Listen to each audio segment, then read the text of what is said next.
দুপচাঁচিয়া উপজেলায় পবিত্র ঈদুল আজহা উপলক্ষে গুনাহার এবং চামরুল ইউনিয়নে অসহায় দুস্থ উপকারভোগীদের মাঝে ভিজিএফ এর চাল বিতরণ করা হয়েছে। 20 মে বুধবার সকালে গুনাহার ইউনিয়ন পরিষদ চত্বরে ভারপ্রাপ্ত চেয়ারম্যান আনারুল হক তালুকদার এই ভিজিএফ এর চাল বিতরণের উদ্বোধন করেন। এ সময় উপস্থিত ছিলেন ট্যাগ অফিসার মোয়াজ্জেম হোসেন, প্রশাসনিক কর্মকর্তা গোলাম রাব্বানী, বড় নীলাহালী বেড়াগ্রাম কলেজের অধ্যক্ষ এটিএম তাজমিলুর রহমান, মেম্বার সিরাজুল হক তালুকদার, এম শাহিন আলম, মহিলা মেম্বার সাথী খান, হিসাব সহকারী মনিরুজ্জামান মুনির প্রমুখ।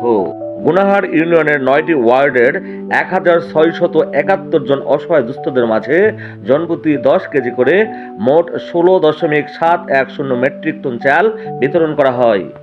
অন্যদিকে চামরুল ইউনিয়ন পরিষদে ভিজিএফ এর চাল বিতরণের উদ্বোধন করেন চেয়ারম্যান শাহজাহান আলী। এ সময় উপস্থিত ছিলেন ক্ষুদ্র কৃষক উন্নয়ন ফাউন্ডেশনের ব্যবস্থাপক মুমিনুর ইসলাম, প্রশাসনিক কর্মকর্তা মোস্তাফিজার রহমান, মেম্বার ইব্রাহিম আলী, আব্দুর রহিম সহ প্রমুখ।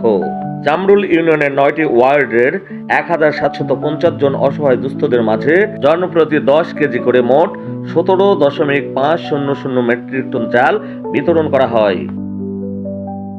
সত্যের সন্ধানে ডেস্ক, দুপচাঁচিয়া, বগুড়া।